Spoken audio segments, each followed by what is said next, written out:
ہو سکتا ہے کہ کل کائنات اس آزمائش کے بعد تمہیں صلے کے طور پر ملے۔ ممکن ہے جس کی مدد کے انتظار میں تم مایوس بیٹھے ہوئے ہو، وہ بھی تمہاری ایک آخری پکار کی طاق میں بیٹھا ہو۔ وہ تو بار بار تمہیں بلاتا ہے اور یقین دلاتا ہے کہ میں پکارنے والے کی پکار سنتا ہوں۔ جب وہ مجھے پکارے، اور جس نے عرش الہی پر تحریر کر دیا ہے کہ میری رحمت میرے غضب پر حاوی ہے، تو پھر کیوں تم اس سے التجا نہیں کرتے؟ کیوں ان آزمائشوں کی وجہ سے ہمت چھوڑ بیٹھے ہو؟ کیوں تم آزمائشوں کی وجہ سے ہمت چھوڑ کر بیٹھ جاتے ہو؟ مدد کے لیے گڑ گڑاتے کیوں نہیں ہو؟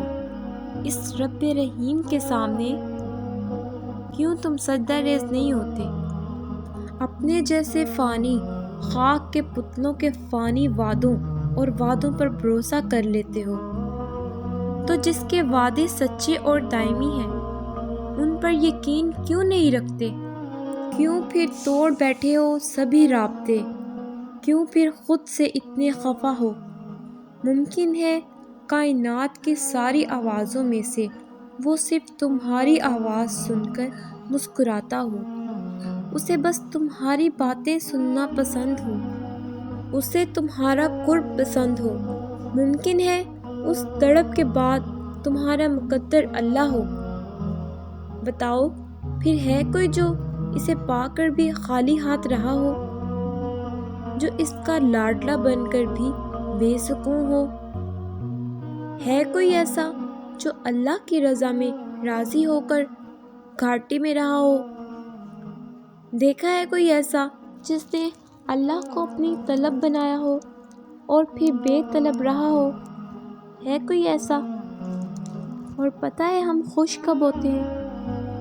ہم خوش تبھی ہوتے ہیں جب ہمارے دل مطمئن، تبھی ہوتے ہیں جب دلوں کا اطمینان صرف اللہ کے دین، اللہ کے کلام میں ہے۔ یہ خوشی ہر دن کو عید بنا دیتی ہے۔ جو اللہ تعالیٰ نے دیا ہو اس پر راضی ہو جانا، یہ بھی دل کے اطمینان ہونے کی اس سے بھی دل اطمینان رہتا ہے۔ کبھی اس کی رحمت سے مایوس نہ ہونا، جو اس نے دیا اسی میں اس کا شکر ادا کرتے رہنا۔ مشکلات جتنی بھی آئیں، جتنی بھی پرابلمز آئیں، مشکلات کے باوجود بھی خوش رہیں۔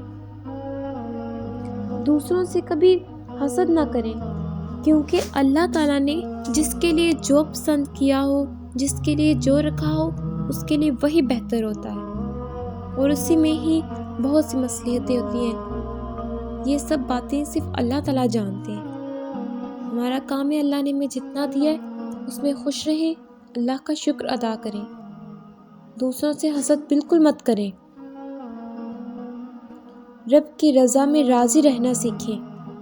اپنے مائنڈ کو، اپنی سوچوں کو پازیٹیو کی طرف لے کر آئیں، نیگیٹو مت سوچا کریں۔ آپ کے ذہن میں ہر وقت ایک جنگ چلتی رہتی ہے، تو اگر آپ کے ذہن میں ایسا ہے، ہر وقت آپ کچھ برا سوچتے ہیں، نیگیٹو سوچتے ہیں، آپ کے ذہنوں میں ہر وقت کوئی جنگ چھڑی رہتی ہے، تو آپ اللہ تعالیٰ سے معافی مانگیں اور اپنے لیے سکون طلب کریں۔ آپ کی زندگی میں سکون کبھی نہیں آئے گا اگر آپ ہر وقت نیگیٹو سوچتے رہتے ہیں۔ تو اچھا سوچیں، اچھی بات کہیں، کسی سے اچھی بات کہیں۔ اگر کوئی آپ کو ہرٹ کرتا ہے، کوئی آپ کو بری بات کہتا ہے، تو یہ مت کہیں فلاں نے ایسا کیوں کیا، فلاں نے ایسا کیوں کہا۔ چھوڑ دیں اس بات کو، اگنور کریں۔ اپنے ہر معاملات کو، سب معاملات کو اللہ کے سپرد کریں۔ اللہ بہتر قدردان ہے، اللہ بہت رحیم ہے، اور اللہ آپ کو اس کا اجر ضرور دے گا۔ اللہ تعالیٰ صبر کرنے والے کو اس کا پھل ضرور دیتے ہیں۔ اللہ تعالیٰ نے صبر کرنے والے کے لیے خوشخبری دی قرآن پاک میں، فبشر الصابرین، خوشخبری دیجیے صبر کرنے والوں کو۔ اور جب آپ اس دنیا کے رنگین رنگوں کے پیچھے بھاگتے ہیں نا، جب آپ اللہ رب العزت کو چھوڑ کر دنیا کی جانب بھاگنا شروع کر دیتے ہیں، تو تب وہ آپ کو پھر بھگاتا ہے۔ اللہ تعالیٰ نے کہا ہے نا قرآن پاک میں میں سورۃ بقرہ میں آیت ہے، اللہ تعالیٰ ایسے لوگوں کو ان کی سرکشی میں ہی اللہ تعالیٰ انہیں چھوڑ دیتے ہیں۔ جو اس دنیا کے پیچھے بھاگتے، اللہ تعالیٰ پھر ان کو اس دنیا کی جانب بھگانا شروع کر دیتے ہیں۔ تب وہ آپ کو تھکا دیتے ہیں، پھر وہ آپ کو تب تک بھگاتے رہتے ہیں جب تک آپ اس تک پہنچ نہیں جاتے۔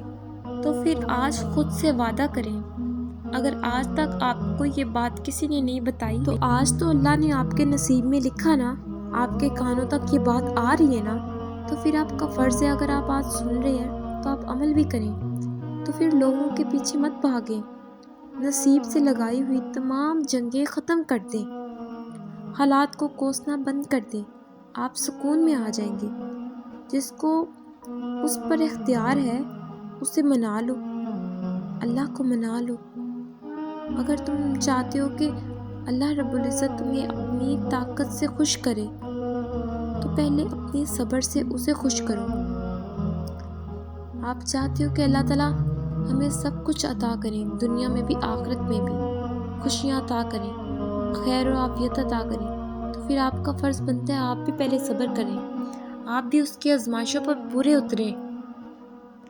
اور اگر تم چاہتے ہو کہ وہ تمہیں تمہارے توکل کا صلہ دے تو پہلے تم اسے اس توکل کی آخری حد تک جا کر دکھاؤ۔ تمہارا صدیوں کا کام اس کے ہاں ایک لمحے کا قصہ ہے، تمہاری عمر بھر کی ریاضتیں اس کے لیے ایک کن کی بات ہے۔ جہاں اتنا صبر کیا ہے وہاں تھوڑا سا صبر اور سہی، جہاں اتنی کوششیں کی ہیں وہاں تھوڑی سی کوشش اور سہی، اور اگر دل نہیں بدل رہا تو یقین رکھو کہ وہ تمہارا نصیب بدلنے پر راضی ہے۔ تو پھر یہ فکر چھوڑ دو کہ کون تمہارے ساتھ ہے، کون تمہارے ساتھ نہیں ہے، کیونکہ کسی کے چاہنے یا نہ چاہنے سے کچھ بھی نہیں ہوتا۔ جس کے ساتھ اللہ ہوتا ہے اس کے ساتھ سب کچھ ہوتا ہے۔ پہلی بات تو یہ ہے کہ اچھے انسان بنیں، لوگوں کے ساتھ اچھا بیہیو کریں، اچھی بات کریں، اپنی سوچوں کو پاک کریں، پھر اللہ کے سامنے جب سجدہ ریز ہو تو اللہ سے خالص محبت کریں۔ اللہ آپ کو ایسی ایسی معجزے دکھائے گا کہ آپ کہیں گے واقعی میرا اللہ مجھ سے سب سے زیادہ پیار کرتا ہے۔ لیکن اس سے پہلے آپ بھی تو اللہ کو کچھ کر کے دکھائیں، صبر کریں، شکر کریں، اللہ کے بندوں کے ساتھ اچھا بیہیو کریں، ایک اچھے انسان بن کر دکھائیں۔ اللہ نے بہت سی خوشخبریاں دی ہیں مومنوں کو۔ قرآن پاک کھولیں، قرآن بھی کھولیں، اسے سمجھیں، آپ کو نظر آئے گا اللہ کتنی محبت کرتے ہیں ہم سے۔ 70 ماؤں اللہ کہتے ہیں، اللہ تعالیٰ 70 ماؤں سے بھی زیادہ محبت کرتے ہیں۔ یہ تو ایک بات ہے، یہ تو ایک بات کہی گئی ہے کہ 70 ماؤں، 70,000 ماؤں سے بھی زیادہ۔ ہم یہ سوچ بھی نہیں سکتے اللہ تعالیٰ کتنا زیادہ اپنے بندے سے محبت کرتے ہیں۔